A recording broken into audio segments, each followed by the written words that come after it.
Parce que Brandon a eu la fabuleuse idée de mettre sa main sur la bougie ou encore de vérifier la température du four, voire même de patauger dans l'eau bouillante des pâtes, il est évident que la brûlure est un des accidents domestiques les plus fréquents. Le fer à repasser, la cheminée ou encore les tasses de café ou de chocolat ou thé qui sont bouillantes, il est important de savoir comment réagir devant une brûlure.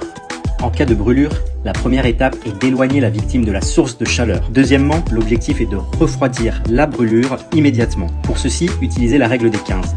15 minutes sous de l'eau à 15 degrés à environ 15 cm du robinet. En effet, refroidir rapidement une brûlure est important pour en limiter la gravité et pour faciliter sa guérison. Elle va diminuer la douleur et diminuer la profondeur de cette brûlure. Si le vêtement est brûlé et qu'il ne colle pas à la peau, alors retirez-le. Au contraire, s'il colle sur la peau, laissez-le et refroidissez le membre avec le vêtement. Attention, c'est bien la brûlure et non pas l'enfant que vous essayez de refroidir. Alors, n'hésitez pas à le couvrir afin qu'il ne tombe pas en température. Pendant que vous refroidissez la brûlure, il va être important d'évaluer la gravité de celle-ci. Premièrement, la profondeur de la brûlure va être un point fondamental. La brûlure au premier degré ne touche que l'épiderme. La peau est rouge, douloureuse et ne présente pas de cloque. En fait, c'est l'équivalent d'un coup de soleil.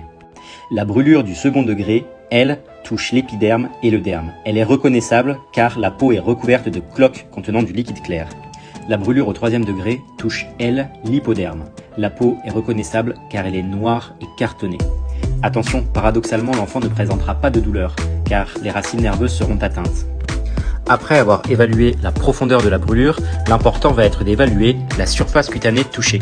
Pour ceci, imaginez-vous que chaque surface brûlée de la taille de la paume de l'enfant est équivalent à 1% de son corps. Sinon, on peut utiliser aussi ce petit schéma avec la règle de Wallace. La surface cutanée touchée va être une notion très importante car elle va modifier la prise en charge de l'enfant. Après avoir analysé la profondeur et la surface cutanée touchée, il est important d'analyser la localisation de la brûlure. En effet, certains endroits comme la face, les plis, les extrémités, le périnée ou encore les brûlures circonférentielles seront plus à risque de séquelles. Après avoir refroidi la brûlure pendant au moins 15 minutes, recouvrez-la d'un linge propre et humide.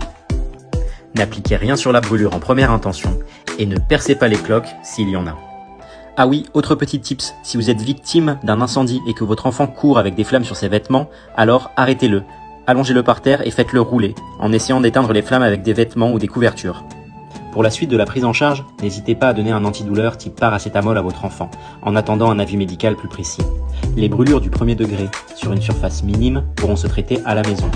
Si la surface touchée est plus large ou si le degré est plus profond, alors un avis médical est nécessaire.